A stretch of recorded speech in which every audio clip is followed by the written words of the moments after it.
Alhamdulillah, nikmat daripada Allah terlalu besar. Saya tak terduga malam ni saya nak live bersama Ustazah sebenarnya. Allah subhanallah. Ini merupakan perancangan Allah. Setiap kali selepas solat kita sentiasa doa kepada Allah. Rabbana hablana min azwajina wa zurriyyatina qurrata a'yun waj'alna lil muttaqina imama. Ya Allah, kurniakanlah kepada kami pasangan hidup kami dan anak-anak kami yang qurrata a'yun, penyejuk kepada mata hati. Dan jadikanlah kami semua orang-orang pimpinan bagi orang takwa. Kebahagiaan hidup di manusia, kita sebagai manusia di muka dunia ni bukan terletak kepada pencapaian kita dari sudut material semata-mata. Ramai orang yang kaya tapi hidupnya tidak bahagia. Ramai kadang-kadang orang yang mempunyai segala kemewahan tapi Allah tak bagi kebahagiaan dalam hidupnya. Kebahagiaan hidup terletak kepada mempunyai jiwa yang tenang, mempunyai kehidupan yang sentiasa diberkati oleh Allah Subhanahu Wa Taala. Kadang-kadang kita melihat satu keluarga hidupnya sederhana, makan sekadar yang ada, rumah sekadar yang ada, tapi keluarga ini sangat bahagia Ustazah. Anak-anak yang baik akhlaknya, ibu bapa yang sangat penyayang, jiran tetangga yang sangat cakna, Masya Allah. Ini kebahagiaan hidup. Dan kehidupan kita di dunia ini sekejap sangat. Kita ibarat musafir Ustazah.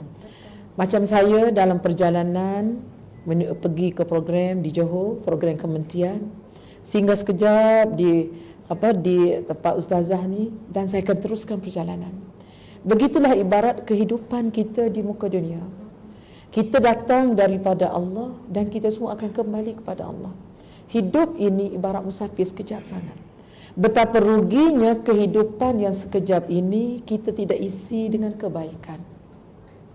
Betapa ruginya orang yang tidak menghargai peluang keemasan yang sangat mahal yang Allah bagi dalam hidupnya untuk berada di dunia ini. Sebab dunia ini ladang akhirat. Dunia-dunia ladang untuk kita dapat hasilnya di akhirat. Jadi betapa rugi orang yang tidak mengambil ruang dan kesempatan ini untuk buat yang terbaik dalam hidupnya.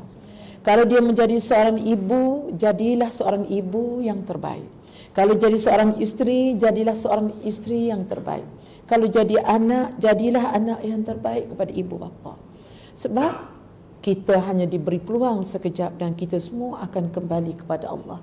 Inna lillahi wa inna ilaihi raji'un. Masya Allah. Jadi tidak berbaloi sebenarnya kalau kita melakukan kejahatan di muka dunia.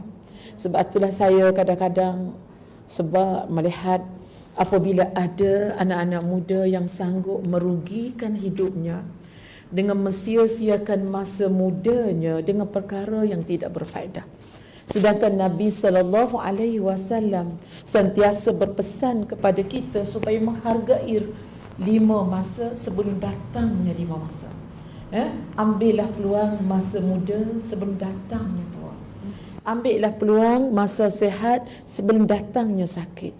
Ambillah peluang masa ada kelapangan sebelum datangnya sibuk. Ambillah peluang masa Allah bagi kekayaan rezeki sebelum datangnya kemiskinan. Berbuatlah yang terbaik.